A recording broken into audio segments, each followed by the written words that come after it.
Allez papa, mettons ça dans ma voiture. Les gars, on vient juste d'acheter cet aquarium à quelqu'un qui disait qu'il n'en voulait plus. Et apparemment, il y a une tortue vivante dedans. Mais je n'ai encore rien vu. Ouais, on doit ramener ça à la maison rapidement. Ouais, attends. Arrête, je crois que je viens de voir quelque chose dedans. Tu vois ça? Et après avoir regardé de plus près, on pouvait voir que la tortue était juste là, en train de se détendre sous un morceau de bois. On a enlevé le couvercle pour la sortir. Ouais, regarde, la tortue est là dedans. On devrait la sortir avant d'arriver à la maison. Bah, on n'a pas d'endroit où la mettre, autant la laisser dedans. Ah, je suppose. On n'est pas super loin de la maison. Elle a l'air d'aller bien. Laisse-moi juste la remettre dedans. Voilà mon pote, je te recouvre. Une fois rentré à la maison, j'ai cherché un peu jusqu'à retrouver la tortue qui avait toujours l'air en bonne santé. Alors je l'ai sortie pour regarder ça de plus près. Quelle espèce est-ce? Je ne crois pas avoir déjà vu ça. Elle a du orange dessus.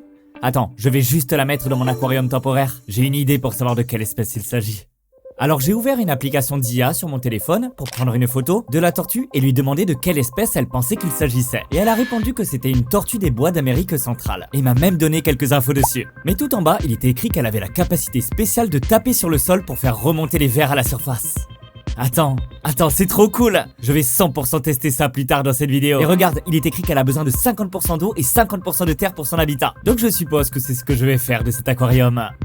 Bien sûr, j'ai dû vider l'eau sale et enlever toutes les décorations et le sable laissé par l'ancien propriétaire.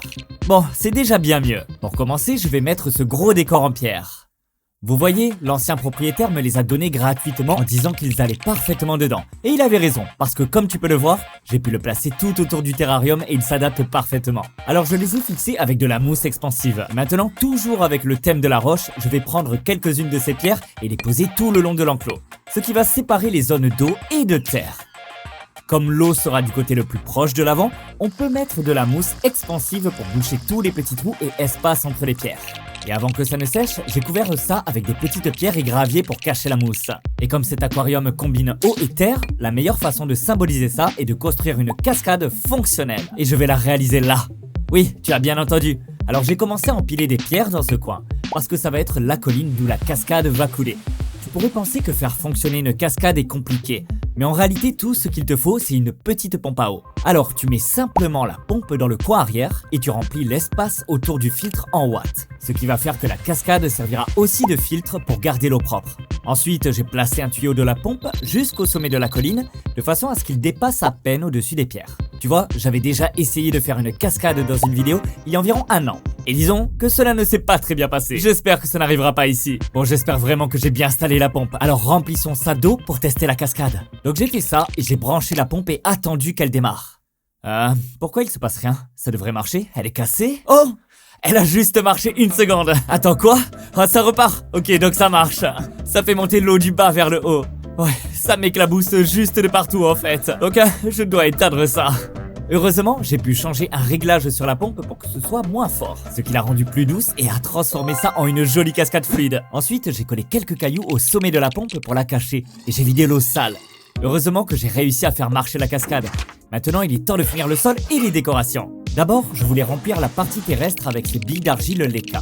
Tu vois, les 2 sections sont en grande partie séparées par les pierres. Mais au cas où un peu d'eau passe, les Leka devraient l'absorber pour garder la terre bien sèche. Ensuite, j'ai découpé un grillage à moustiquaire aux dimensions exactes de la zone de terre, puis j'ai mis le substrat de terre dessus. Mais cette partie de terre a l'air un peu ennuyeuse, donc ajoutons les bases. Quelques petites pierres et du bois. Ensuite, mettons un peu de cette mousse de fougère pour ajouter de la couleur. C'est une mousse vivante que je n'avais jamais utilisée avant. Et apparemment, quand tu la vaporises, elle commence à pousser super vite. Donc en quelques jours, l'enclos entier devrait être recouvert de mousse. Ça devrait être cool. Enfin, j'ai mis plein de ces branches sur les murs pour remplir les zones vides en haut de l'enclos. Voilà, la zone terrestre est maintenant terminée. Et ma partie préférée, c'est ce petit coin que j'ai fait sous la cascade. Comme tu peux le voir, c'est douillé là-dedans. Et les tortues pourront s'y installer. Maintenant, il est temps de s'occuper de la zone aquatique, qui est un peu plus simple parce qu'on doit juste y verser du sable. Donc en mettant beaucoup, j'ai aussi mis du gravier contre les pierres pour que la texture de roche passe en douceur à la texture de sable. Et bien sûr, on n'oublie pas encore plus de pierres, bébé. Ouais, en gros, tout le lit de la rivière est juste fait de sable et de cailloux. Assez simple. Voilà, la base de l'aquarium est maintenant terminée. Et après l'avoir rempli d'eau, c'était encore plus beau. Surtout avec la jolie cascade qui coule. Mais si tu es un vrai fan de Terra Green, tu sais déjà quelle est l'étape suivante. Mettons des plantes, bébé. D'abord, je suis allé à Walmart, bien sûr, qui heureusement venait de réapprovisionner son rayon plantes terrestres, donc j'ai pu faire de bonnes affaires. Mais j'avais aussi besoin de plantes aquatiques que je ne pouvais trouver qu'en animalerie. Alors j'en ai acheté quelques-unes aussi. De retour à la maison, j'ai sorti toutes les plantes et j'en ai mis quelques-unes dans la partie terrestre. Surtout des petites plantes pour ajouter un peu de verdure. Mais dans la partie aquatique, j'ai mis toutes les plantes d'eau, ce qui a vraiment donné vie à l'ensemble. Et maintenant, dernière étape pour finir cet habitat, l'équipe de nettoyage. Vous allez vite comprendre ce que je veux dire. Direction Petco. D'abord, il nous faut quelque chose qui va manger les algues qui pourraient apparaître dans l'eau. Et dans cet aquarium-là, vous pouvez voir des escargots aquatiques, les Nereid Snails. Ces petites bêtes-là, oui, allez, on les met dans le sac. Et tant qu'à faire, j'ai aussi pris quelques boîtes de Springtails, des Colamballs. Je vais les mettre sur la terre. Ils se chargeront de toute la moisissure qui pourrait se développer dans le sol humide de l'enclos. Ah oui, je suis trop content qu'ils soient en stock. On embarque ça aussi. De retour à la maison, j'ai d'abord relâché les Colamballs. Ils sont partis chacun dans leur coin, se cachant sous les feuilles et la terre. Mais maintenant, place aux escargots. Allez, c'est parti, on les introduit, c'est parti. La raison pour laquelle j'ai choisi cette espèce de nérite, c'est parce qu'ils ne peuvent pas se reproduire en eau douce. Un gros problème avec la plupart des escargots, c'est qu'ils se multiplient à une vitesse folle, et l'aquarium se retrouve vite envahi. Mais avec cela, pas de souci. Pour terminer l'installation, j'ai ajouté un chauffage pour l'eau, un oxygénateur et quelques lampes chauffantes et UV au-dessus, histoire d'avoir tous les bons paramètres. Et bien sûr, la cascade que j'ai construite devrait filtrer l'eau naturellement. Mais au cas où ça deviendrait trop sale, j'ai aussi installé un petit filtre discret. Bon, maintenant c'est 100% terminé. Un sacré upgrade par rapport à la benne à ordures que c'était au début. Et je pense que tout est prêt pour accueillir la tortue. Allez mon pote, j'ai une surprise pour toi. Je sais, t'as passé une journée dans ce bac temporaire, mais crois-moi, ça valait le coup. Regarde ce que je t'ai construit. Vas-y, c'est chez toi maintenant. Dès qu'il est arrivé, il a grimpé sur la terre ferme pour observer un peu son nouveau chez lui. Puis il a plongé direct dans l'eau pour aller renifler un escargot, qu'il a essayé de bouffer. Bon, évidemment, ça n'a pas marché. La coquille le protège, donc il a vite laissé tomber. Clairement, ce petit gars la dalle. Et je sais déjà qu'il a des techniques de chasse assez folles quand il s'agit de vers. Donc testons différents trucs pour voir ce qu'il préfère. D'abord, les granules classiques pour tortues. C'est pas fou, mais ça fait le job niveau nutrition. Et tout de suite, il en a senti une. Et l'a gobée. Puis une autre, et encore une autre.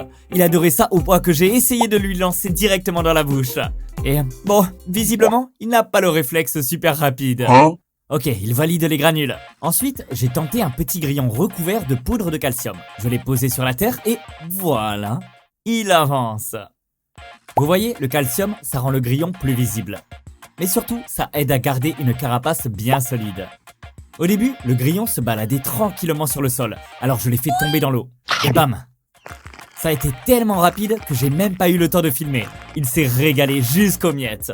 Franchement, regardez ça. Ok, monsieur aime les protéines. Mais il ne faut pas oublier les légumes. Ou au moins, essayez. Voyons ce qu'il va se passer. Donc j'ai sorti une carotte et l'ai agitée devant lui. Il l'a mordillée 2-3 fois, mais à chaque fois, il lâchait. Pas assez de force pour croquer dedans, j'imagine. Donc j'ai coupé un petit bout, je l'ai mis devant lui, il l'a croqué, il l'a un peu goûté, et au final, il l'a recraché. Il est comme moi à table devant mes brocolis, et maintenant il part. Bon, maintenant, testons les vers. Avant de lui faire le vrai test dans la terre, je l'ai d'abord mis en appétit avec quelques verres de sang. Pour ceux qui ne savent pas, ça vient en petits blocs congelés. Dès qu'on les met dans l'eau, ça se dissout et il y en a partout. Donc, je lui en ai montré un peu. Il a foncé dessus, il les a dévorés, et sur tout ce que je lui ai donné jusqu'ici, c'est clairement ce qu'il a préféré. Alors, il était temps de passer à la version XXL, les Nightcrawlers. Vous voyez ce que j'ai fait? J'en ai laissé quelques-uns s'enfouir dans la terre pour qu'ils se planquent. Et avec un autre, j'ai essayé de l'attirer vers la surface. Il est monté, s'est approché, et là, j'ai attendu. Mais il bougeait pas. Il tapait même par le sol pour faire sortir les vers, comme le font normalement les tortues des bois. Je lui ai même mis une montagne de vers sous le nez. Rien, il s'en fichait. J'espère, pour une raison ou une autre, qu'il n'a faim que dans l'eau. Parce que dès qu'il y est retourné, j'ai agité un verre devant lui. Et là, instantanément, il l'a chopé. Il s'est battu avec pendant 3 minutes pour l'avaler. C'était marrant à voir. Vous voyez, en théorie, les tortues comme lui sont censées taper sur le sol pour imiter la pluie. Et au final, pour une raison, ça fait sortir les vers. Pour un bon repas.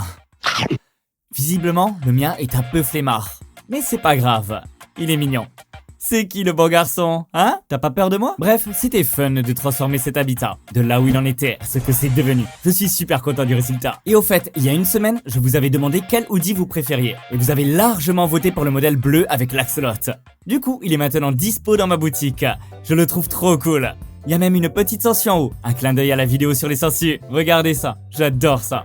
Cliquez sur le lien en haut de la description. Et pour ceux qui regardent sur leur télé, vous pouvez scanner le QR code à l'écran.